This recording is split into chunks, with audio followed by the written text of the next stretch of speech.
ओम नमः शिवाय। आप सभी लोगों का हार्दिक अभिवादन है। मेरा नाम हेमंत फुलवारी है। आज हम लोग एक बहुत ही इम्पॉर्टेंट योग के बारे में बात करेंगे। इस योग को कहीं ना कहीं श्रेष्ठतम योग भी कहा गया है। आज हम लोग बात करेंगे गज केसरी योग के बारे में। इस वीडियो में हम समझेंगे कि क्या है गज केसरी योग, क्या फल मिलते हैं उसके, और क्या क्या कंडीशंस है या किन किन कंडीशंस को फुलफ़िल करने के बाद ये योग बनता है। इन सब चीज़ों की हम इस वीडियो में बात करेंगे। तो हम बात करते हैं गज केसरी योग के बारे में। तो कहीं ना कहीं ये योग जो है, इसे गज केसरी योग क्यों कहा गया है उसकी हम बात करते हैं।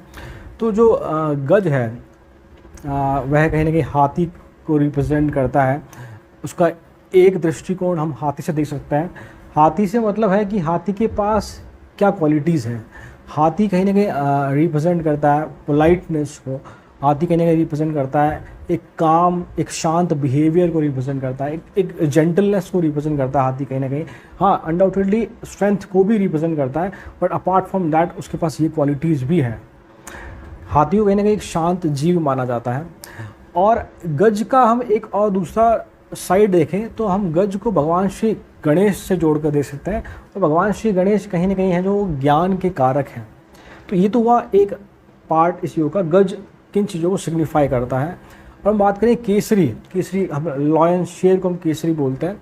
अब यहाँ जो शेर है वो क्या दर्शाता है, कहीं ना कहीं जो लॉयन के पास जो क्वालिटीज़ है, एक स्ट्रॉन्ग डिटर्मिनेशन, एक स्ट्रॉन्ग विल पावर, एक हम कहते हैं शेर के पास एक स्ट्रॉन्ग एनर्जी है। शेर कहीं ना कहीं एक रॉयल्टी को भी दर्शाता है। तो ये दोनों चीज़ें कंबाइन होती है गज और केसरी की, तब एक योग का निर्माण होता है। उसे हम गज केसरी योग कहते हैं। वहाँ जिन ग्रहों की वजह से ये योग का निर्माण होता है वहाँ वो है जुपिटर और मून। तो किस प्रकार से हम जुपिटर और मून के कंजंक्ट होने को, कंबाइन होने को हम गज केसरी योग से जोड़कर देखते हैं, उसकी हम बात करेंगे भी। उससे पहले कि ये योग कैसे बनता है, तो जो ऋषि पाराशर है उन्होंने जो बताया है, उन्होंने ये कहा है कि जुपिटर केंद्र में हो, मतलब कि पहले, चौथे, सातवें और 10वें स्थान में हो लग्न से या चंद्रमा से, उसे हम लोग कहते हैं गज केसरी योग। आगे हम कंडीशंस की बात करेंगे। मैं फिर से कह रहा हूँ, अगर बृहस्पति, जुपिटर केंद्र स्थानों में हो, पहले घर में, चौथे घर में, सातवें घर में, 10वें घर में, लग्न से या चंद्र से, मतलब चंद्र कुंडली से भी, तो गज केसरी योग का निर्माण होता है। मतलब कि जुपिटर फर्स्ट हाउस में हो सकता है और मून भी फर्स्ट हाउस में हो सकता है, मतलब साथ में युति भी बना सकते हैं और एक दूसरे को दृष्टि एस्पेक्ट से भी देख सकते हैं। जैसे कि जुपिटर फोर्थ हाउस में हो जाए और चंद्रमा 10वें घर में हो जाए, जुपिटर फर्स्ट हाउस में हो जाए, चंद्रमा 7वें घर में हो जाए, तो ये एस्पेक्ट वाली, दृष्टि वाली बात आ जाएगी। दोनों कहीं भी एक साथ अगर कंजंक्ट होते हैं तब भी इस योग का निर्माण होता है। तो हम बात करें कि गज केसरी योग क्यों कह रहे हैं इसको। तो आप समझिए कि जो जुपिटर है, जो बृहस्पति है, वो कहीं ना कहीं सबसे ज़्यादा सात्विक ग्रह है, सबसे ज़्यादा पायस प्लैनेट हम कह सकते हैं, सबसे ज़्यादा ऑस्पिशियस प्लैनेट हम कह सकते हैं। कहीं ना कहीं जो उसे बृहस्पति को जीव कारक भी कहा जाता है, जीवन कारक भी कहा जाता है। हमारे जीवन में जो भी हायर विजडम है, जो हायर एथिक्स हैं, जो हायर मोरल्स हैं, उन सभी को हम बृहस्पति जुपिटर से जोड़कर देखते हैं। हमारे जो रिलीजियस बिलीफ है या हमारी लाइफ में कोई भी ऑस्पिशियस एक्टिविटी है, उन सबको हम लोग कहीं ना कहीं जुपिटर से जोड़कर देखते हैं। Jupiter is what, the planet of expansion. जहाँ वो बैठते हैं वहाँ वृद्धि करते हैं, ऐसा है। और हम बात करें चंद्रमा के बारे में, तो चंद्रमा कहीं ना कहीं हमारी जो माइंड की जो स्ट्रेंथ है उसको रिप्रेजेंट करते हैं। चंद्रमा कहीं ना कहीं हमारे मन के कारक हैं, चंद्रमा कहीं ना कहीं हमारे माता के कारक हैं, हमारी मदरलैंड के कारक हैं, सॉफ्टनेस के कारक हैं, एक सेल्फलेस लव है उसके भी कारक चंद्रमा है। चंद्रमा कहीं ना कहीं इमोशंस के कारक हैं। चंद्रमा को कहीं ना कहीं हम कह सकते हैं कि चंद्रमा को कहीं ना कहीं कलाओं का राजा भी बताया गया है। हमारी जो स्ट्रॉन्ग इमेजिनेशन है, हमारी जो स्ट्रॉन्ग थिंकिंग पावर है, रेशनल एबिलिटी है, वो सब हम लोग कहीं ना कहीं चंद्रमा से जोड़कर देखते हैं। चंद्रमा कहीं ना कहीं हमारा जो है माइंड है उसके कारक हैं। बृहस्पति कहीं ना कहीं हमारे जीवन के कारक हैं। तो आप समझिए, जब बृहस्पति और चंद्रमा कंबाइन हो रहे हैं तो क्या ट्रांसफॉर्मेशन हो रहा है या क्या नई चीज़ क्रिएट हो रही है। It is somehow we can say कि विजडम और एक स्ट्रॉन्ग माइंड दोनों साथ में आ गए। बिकॉज जो जुपिटर है वो आपको विजडम प्रदान कर रहे हैं और चंद्रमा से कहीं ना कहीं एक स्ट्रेंथ, एक स्ट्रॉन्ग माइंड मिल रहा है। तो जब एक स्ट्रॉन्ग माइंड को विजडम मिल जाए या एक स्ट्रॉन्ग माइंड कहीं ना कहीं विजडम के द्वारा डायरेक्ट हो, गवर्न हो, तब एक योग का निर्माण होता है। उसे हम बोलते हैं गज केसरी योग। तो इस प्रकार से हम कह सकते हैं। हम बात करें कि इस कॉम्बिनेशन की वजह से क्या क्या चीज़ें मिलती हैं।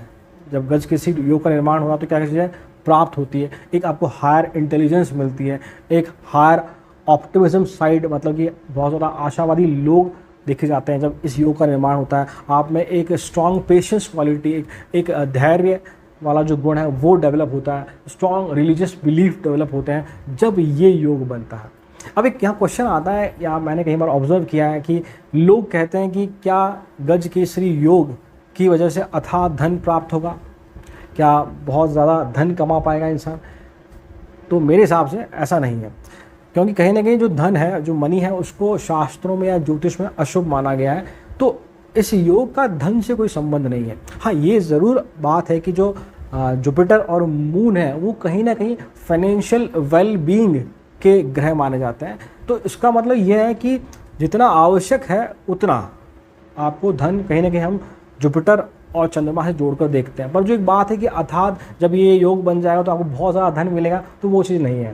एक्चुअली इस योग के रिजल्ट इस प्रकार से नहीं है, बहुत ज़्यादा मिस कोटेड है मेरे हिसाब से कहीं ना कहीं ये योग। तो उसके जो रिजल्ट है वो इस प्रकार से है कि जब ये योग फलीभूत हो रहा है, अभी हम कंडीशंस की हम बात करेंगे कि क्या कंडीशंस है, उससे पहले मैं रिजल्ट्स की बात कर लेता हूँ कि जब ये योग बन रहा है तो आप मान के चलो कि ये आपको एक स्ट्रॉन्ग पेशेंस देगा, या मैं बोलूँ कि आपको एक पोलाइटनेस देगा, एक काम बिहेवियर देगा, एक शांत स्वभाव देगा। मतलब कि जब भी लाइफ में स्ट्रगल आएगा या जब भी लाइफ में नेगेटिव अप्रोच आएगी या जब भी लाइफ में बाधाएं आएंगी, तब आप शांत रहते हुए अपनी बुद्धिमत्ता का प्रयोग करते हुए जीवन में उन स्ट्रगल्स को फाइट करके आगे निकल जाएंगे। तो ये आपको कहीं ना कहीं पोलाइटनेस देता है, ये कहीं ना कहीं आपको एक काम बिहेवियर देता है, आपको एक हायर इंटेलिजेंस देता है। ये योग कहीं ना कहीं आपको धन नहीं देता, ये आपको हायर विजडम, हायर इंटेलिजेंस देता है। या हम कह सकते हैं कि जब ये योग फलीभूत हो रहा है या योग स्ट्रांगली वर्क कर रहा है कुंडली में, तो मान के चलो कि फिर आप एक ऐसे इंसान बनेंगे हु अंडरस्टैंड, और वी कैन से कि जो दूसरों के इमोशन के टुवर्ड सेंसिटिव है, या जो दूसरों की भावनाओं को समझ रहा है, या दूसरों की कहीं ना कहीं उसमें हेल्पिंग टेंडेंसी है वो बढ़ती जा रही है, या दूसरों की जो मदद करना चाहता है, ये भी इसका एक रिजल्ट देखा जाता है। अब जो महर्षि पाराशर ने बताया है कि जब ये योग बनेगा कुंडली में और स्ट्रांगली वर्क करेगा, तब वह व्यक्ति राजा सरीका हो जाएगा। अब राजा सरीका से मतलब यहाँ पर ये नहीं है कि वह वो राज करेगा या वो लोगों पर शासन करेगा, ऐसा नहीं है। उसका मतलब यहाँ ये है कि अब राजा का जो शाब्दिक अर्थ है या जो वास्तविक अर्थ वो क्या है कि राजा वह है जो प्रजा को साथ लेके चले, सबको साथ लेके चले, जो जनप्रिय है। मतलब कि ऐसा व्यक्ति अपने समाज में सब लोगों का प्रिय होगा, उसके पास कहीं ना कहीं एक उच्चतम स्तर होगा, या मैं कहूँ कि वो लाइफ में कहीं ना कहीं हायर रेपुटेशन अचीव करेगा, और एक ऐसा राजा बनेगा जो लोगों के द्वारा बनाया गया हो। ऐसा नहीं कि जो पेरेंटल चली आ रही बात की राजा का बेटा राजा, इस प्रकार से नहीं। एक ऐसा व्यक्ति, राजा से मतलब है एक ऐसा व्यक्ति जो जनप्रिय हो, जो समाज में प्रिय हो, जो लोगों के द्वारा पसंद किया जाता हो, ऐसा योग या ऐसी कंडीशन क्रिएट करता है जब कुंडली में ये योग बहुत स्ट्रांगली वर्क करता है। इवन हम ये भी कह सकते हैं कि इस योग की वजह से व्यक्ति अपने मरने पश्चात भी कई सालों तक लोगों के दिल पर राज करता है, तब वो राजा कह रहा है। मतलब कि उसके मरने के पश्चात भी लोग उसको उसके अच्छे कार्यों की वजह से याद करते हैं। यहाँ पर राजा शब्द का मतलब ये है। तो ये योग ये चीज़ दर्शाता है, ना कि ये कि आप किसी पे शासन करेंगे। ये आपको एक बहुत स्ट्रॉन्ग जजमेंट क्वालिटी देता है, आपको एक स्ट्रॉन्ग कैरेक्टर देता है। या मैं इन शॉर्ट एक लाइन में अगर कहना चाहूँ तो कहीं ना कहीं ये जो योग है ये आपको देगा एक स्ट्रॉन्ग कैरेक्टर, एक स्ट्रॉन्ग जजमेंट क्वालिटी और एक साउंड रेपुटेशन। या इन शॉर्ट हम कहें it is the yoga of reputation and character. इस योगा का कहीं ना कहीं धन से संबंध नहीं है। आप ये बात समझिएगा इस चीज़ को यहाँ पर। हाँ, मैंने बताया कि इस योगा से आपको वह यश, वह फेम मिलता है कि लोग आपको सालों तक याद करते हैं आपके कर्मों की वजह से, आपके व्यवहार की वजह से, क्योंकि कहीं ना कहीं ये जो योग बनता है तो जो हेल्पिंग नेचर है वो बहुत स्ट्रांगली डेवलप हो जाता है। शायद इसीलिए इस योग को श्रेष्ठतम योग कहा भी गया है। अब हम बात करते हैं कि एक्चुअली एक और चीज़ है कि यहाँ पे ये योग हर तीसरे चौथे इंसानी कुंडली में देखा जाता है। मतलब कि ये योग कहना कि बहुत कॉमन है बट फिर भी बहुत रेयर है। उसकी हम बात करेंगे अभी कैसे।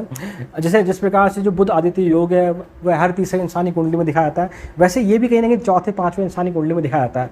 आप इसको समझ सकते हैं कहीं ना कहीं कि जो चंद्रमा है वो कहीं ना कहीं 28 या 30 दिन में जो हमारा ज़ोडिएक सिस्टम है, 12 राशियों का जो सिस्टम है उस पर या उसको ट्रैवल कर लेते हैं। चंद्रमा कहीं ना कहीं 28 दिन के आसपास में 12 राशियों पे गोचर करके आ जाते हैं। मतलब कि एक राशि पे चंद्रमा लगभग, अगर हम 28 को 12 से डिवाइड करें तो लगभग 2.3 डेज़ या 2.33 डेज़ के आसपास वो एक राशि पे रहते हैं। और फिर आगे कंडीशन क्या है कि चंद्रमा के सापेक्ष में जुपिटर पहले स्थान पे, चौथे स्थान पे, सातवें स्थान पे या 10वें स्थान पे होंगे तब इस योग का निर्माण होगा। वाइस वर्सा भी कह सकते हैं हम लोग कि जुपिटर के सापेक्ष में चंद्रमा पहले, चौथे, सातवें, 10वें घर में होंगे तब इस योग का निर्माण होगा। मतलब कि वो एक राशि 2.33 डेज में कवर कर रहे हैं। उसके बाद 4 कॉम्बिनेशन बनते हैं, first house, fourth house, seventh house, 10th house. मतलब कि अगर मैं 2.3 को कहीं ना कहीं अगर 4 से मल्टीप्लाई करूँ तो लमसम 9.3 के अराउंड आता है। मतलब कि 28 दिन में से 9 दिन के आसपास या एक महीने में से कहीं ना कहीं 9 दिन के आसपास, 10 दिन के आसपास ये योग कुंडली में बनता है। इसका मतलब कि कहीं ना कहीं जितनी भी पॉपुलेशन है उसमें अराउंड 30-40% लोगों की कुंडली में योग देखा जा सकता है। क्या परंतु सभी लोग एक राजा श्री का व्यवहार करते हैं या एक राजा सरीके के होते हैं? क्या सभी के पास हायर इंटेलिजेंस होती है? क्या सभी के पास स्ट्रॉन्ग विजडम होती है? क्या ये सारी क्वालिटीज़ जो ये योग दे रहा है क्या सभी लोगों के पास होती है? नहीं, पॉसिबल नहीं है। इसलिए हम कहते हैं कहीं ना कहीं it is not the most common yoga but still it is the rarest one. कैसे? जब भी हम इस योग के फल की बात करेंगे या इस योग के स्ट्रेंथ की बात करेंगे कि किस कुंडली में कितना पावरफुल है ये योग, तो आपको इन चीज़ों का ध्यान रखना होगा कि कुंडली में कहीं ना कहीं जो चंद्रमा है और जो जुपिटर है, बृहस्पति है, वो दोनों स्ट्रांग होने चाहिए। मतलब कि चंद्रमा कहीं नीच के ना हो, मतलब कि 8 नंबर की वृश्चिक राशि में ना बैठे हो, जुपिटर नीच के ना हो, मकर राशि में ना बैठे हो, चंद्रमा या बृहस्पति दोनों सूर्य के द्वारा अस्त नहीं हो गए हों, या हम कहें कि किसी भी पाप ग्रह के प्रभाव में ना हो, इसी से पाप ग्रह से अफ्लिक्टेड ना हो या पाप ग्रहों की दृष्टि इन पे ना पड़ रही हो। पहली कंडीशन ये है। सेकेंड कंडीशन ये है कि चंद्रमा की कंडीशन भी देखें आप जन्म के दौरान। मतलब कि चंद्रमा आपकी कुंडली में वैक्सिंग है, मतलब कि शुक्ल पक्ष की तरफ है, बढ़ता हुआ चंद्रमा है तो योग ज़्यादा प्रबल होगा। और चंद्रमा कहीं अगर हम कहें कृष्ण पक्ष की तरफ है, वेनिंग साइड में है, तब ये योग के जो फल है कम देखे जाएंगे। उसी प्रकार से हमें कहीं ना कहीं षट बल चेक करना होगा। जैसे कि हम चेक करेंगे चंद्रमा अगर उच्च के हैं वृषभ राशि में तो बहुत अच्छी बात है, अच्छे रिजल्ट देखे जाएंगे। और जुपिटर अगर उच्च के हैं कर्क राशि में तो रिजल्ट अच्छे देखे जाएंगे। मतलब हमें चेक करना होगा कि जो चंद्रमा और जुपिटर कितने स्ट्रांग हैं, वो एग्जॉल्टेड है या डेबिलेटेड है आपकी चार्ट में। लग्न देखना पड़ेगा आपको कि लग्न के हिसाब से चंद्रमा जुपिटर कहीं ना कहीं आपकी कुंडली में मारक तो नहीं है, तब भी रिजल्ट नेगेटिव से मतलब है बहुत कम देखे जाएंगे या बहुत कम पावर में ये योग फलीभूत होगा आपकी कुंडली में।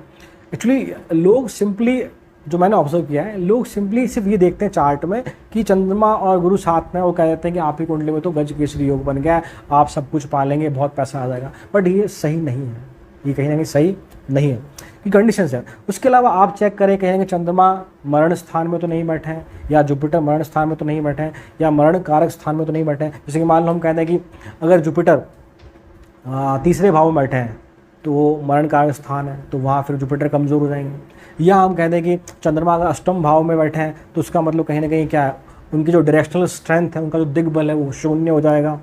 6, 8, 12 त्रिक भाव में ना बैठे हो तब भी फल कम देखे जाएंगे।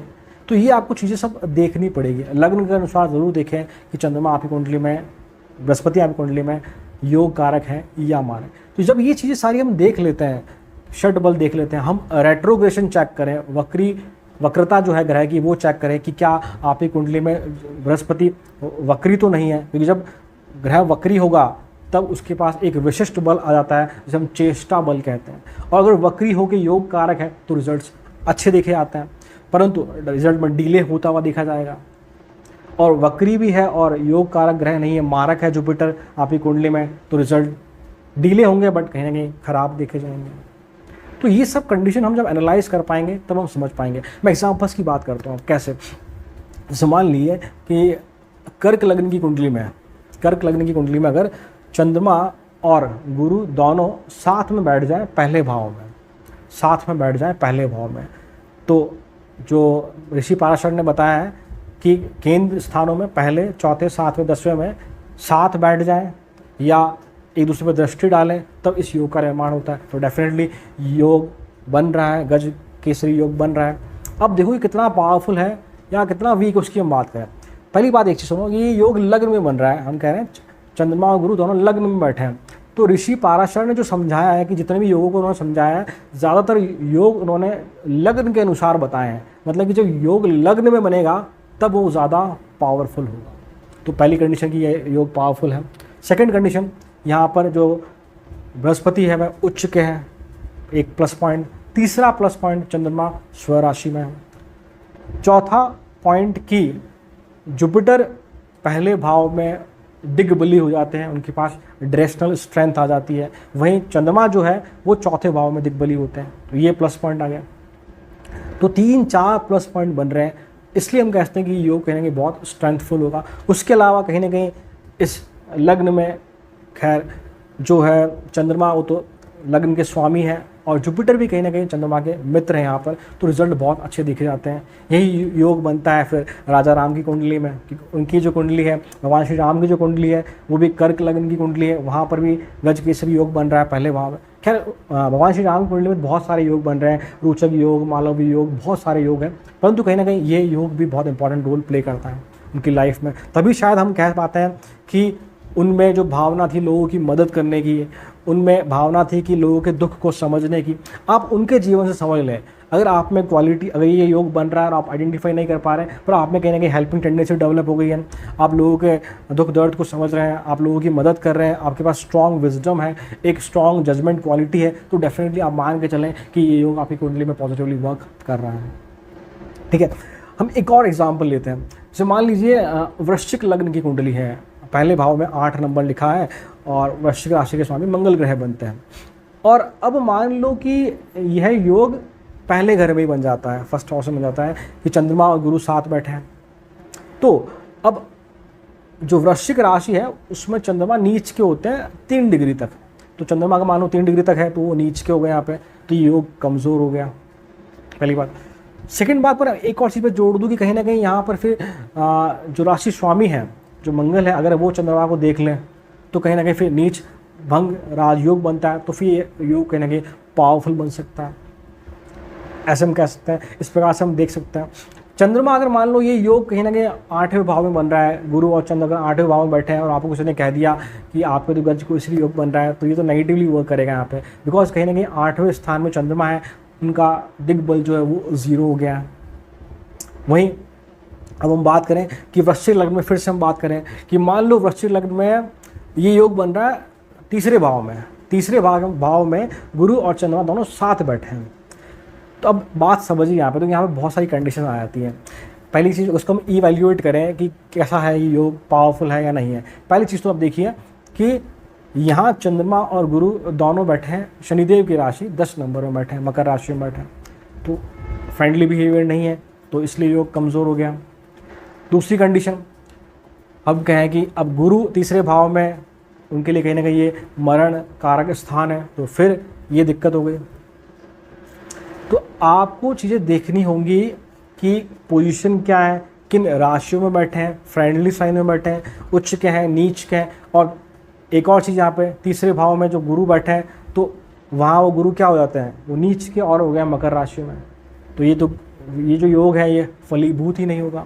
और एक और चीज़ आप समझिए कि जो गुरुदेव शनिदेव की राशि में बैठते हैं तो वहाँ स्थान हानि करते हैं।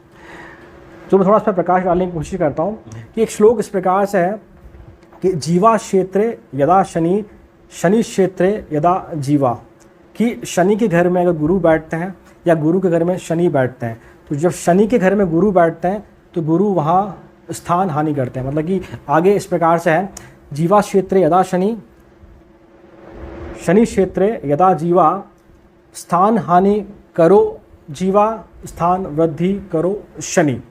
मतलब कि अगर शनिदेव की राशियों में बृहस्पति देव बैठ जाएं, मतलब कि 10 और 11 नंबर में अगर बृहस्पति देव बैठ जाते हैं तो स्थान हानि करते हैं। स्थान हानि का मतलब ये बिल्कुल नहीं, ये तो बहुत ज़्यादा मिसकोटेड है कि ये बहुत इजीली कह दिया जाता है कि जब गुरु किसी भाव में बैठे हैं तो उस भाव को नष्ट कर देंगे, उस हाउस को डिस्ट्रॉय कर देंगे। ये पॉसिबल ही नहीं है। आप इस श्लोक को पूरा पढ़िए, इस श्लोक में क्या बात कही गई है। ये कहा गया है कि गुरु अगर शनि की राशि में बैठते हैं और शनि अगर गुरु की राशि में बैठते हैं तब तक ही ये बात रहती है। मतलब कि शनि की राशि 10-11 नंबर, वहाँ ये रूल वैलिड होता है, या गुरु की राशि 9 और 12 धनु और मीन, तब ये रूल लागू होता है सिर्फ और सिर्फ। अब रही बात स्थान वृद्धि, किस प्रकार से शनिदेव गुरु की राशि 9 और 12 में बैठेंगे तो स्थान वृद्धि करेंगे। तो स्थान वृद्धि का मतलब यहाँ पर यह है कि जो शनिदेव वो कहीं ना कहीं वो सफरिंग के कारक है, दुख के कारक है। तो जब शनिदेव बैठेंगे गुरु की राशि में तो वो जो नॉन लिविंग थिंग्स है, जो मटेरियलिज्म है, मनी है, उसकी वृद्धि कर देंगे। बात समझना मेरी आप। और गुरुदेव अगर जैसे हम बात करें वृश्चिक लग्न में तीसरे घर में जो कि मकर राशि, वहाँ गुरुदेव बैठे हैं, तो गुरुदेव शनि की राशि में बैठे हैं और कहा जाता है कि स्थान हानि करो जीवा। जब शनि की राशि में बैठते हैं गुरु तब स्थान की हानि करते हैं। अब देखो इसको बहुत ज़्यादा मिसकोट किया गया। कैसे? पहली बात तो गुरुदेव सबसे ज़्यादा सात्विक ग्रह है, जुपिटर सबसे ज़्यादा सात्विक ग्रह है, तो स्थान हानि कर ही नहीं सकता। गुरुदेव जीवन के कारक है, गुरुदेव जीवन के कारक है, तो वो स्थान हानि कैसे करेंगे? तो जो नॉन लिविंग एस्पेक्ट है थर्ड हाउस का, अभी जहाँ बैठे हैं 10वें घर में शनि की राशि में, तो जो थर्ड हाउस का जो नॉन लिविंग एस्पेक्ट है उसकी हानि कर देंगे, उसमें कमी ला देंगे। हानि का मतलब ये नहीं कि नष्ट कर देंगे, कमी ला देंगे। और नॉन लिविंग एस्पेक्ट क्या थर्ड हाउस का? कि हो सकता आपको निराशावादी बना दें, हो सकता आपको लेजी बना दें यहाँ पर लिविंग एस्पेक्ट क्या है? हम थर्ड हाउस से क्या देखते हैं? हम लोग थर्ड हाउस से हमारे सिबलिंग्स को देखते हैं, हमारे भाई बहनों को देखते हैं, उनमें कोई कमी नहीं लाएंगे वो, क्योंकि हर एक ग्रह का मूल स्वभाव है। जो जुपिटर है कहीं ना कहीं वो जीवन कारक है, तो उसका मूल स्वभाव है चीज़ों को एक्सपांड करना, जीवन कारकों को या जीवन के कारक जो भी चीज़ें हैं या जीवन के कारक से संबंधित जो भी एस्पेक्ट है, प्रायोरिटीज़ है, उन सबको बढ़ाएंगे ही बढ़ाएंगे, तो नहीं कर सकता। तो हाँ, तो जब वो अब बात करूँ, फिर से मैं टॉपिक पर आता हूँ मैं, तो अगर वृश्चिक लग्न में तीसरे भाव में बैठते हैं चंद्र और गुरु, तो गुरु वहाँ नीच के हो जाते हैं और शनि की राशि में बैठे हैं, तीसरे भाव में मरण कारक स्थान है, तो ये योग फलीभूत नहीं होता है। और फिर तीसरे घर की जो नॉन लिविंग एस्पेक्ट्स हैं, जो नॉन लिविंग प्रायोरिटीज़ है, कहीं ना कहीं गुरु वहाँ बैठकर, चूँकि शनि की राशि में बैठे हैं, तो वहाँ उसमें वो कमी ला देंगे सिर्फ नॉन लिविंग एस्पेक्ट का। ओके, ये बात होगी। अब ये सब चीज़ें जो हम ऑब्जर्व कर लेंगे, उसके बाद हम कह पाएंगे कि ये योग कितना स्ट्रॉन्ग है या कितना वीक है आपकी कुंडली में। अब एक और चीज़ यहाँ पर है कि जब भी ये योग बनता है तो लाइफ का कोई ना कोई एक क्षेत्र है उसमें कमी ज़रूर आती है।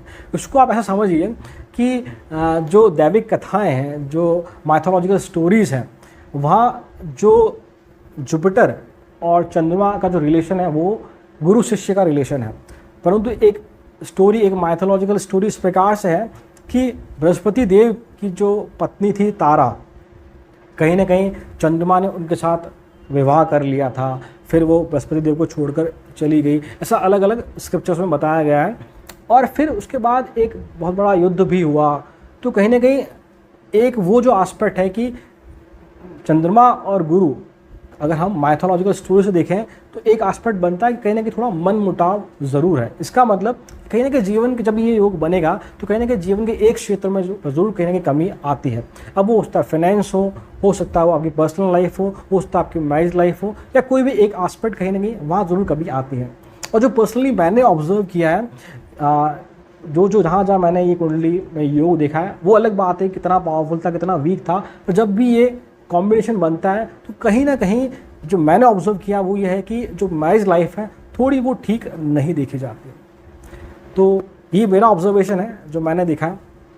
तो शायद आपको समझ में आया होगा कि इस योग का एग्जैक्ट मीनिंग क्या है। ये योग धन से संबंधित नहीं है, ये आपको वो करेज, वो विजडम, वो इंटेलिजेंस देगा जिससे आप जीवन में आगे बढ़ पाते हैं। हर मुसीबत का पेशेंस के साथ, पोलाइटनेस के साथ, जेंटल बिहेवियर के साथ आप उसका स्वागत करके फिर उससे आगे बढ़कर जीवन में आगे बढ़ते हुए देखे जाते हैं। तो आशा करता हूँ आपको ये वीडियो पसंद आया होगा। तो वीडियो को लाइक करें, चैनल को सब्सक्राइब करें, नोटिफिकेशन बेल को जरूर पुश कर दें। Thank you so much. ओम नमः शिवाय।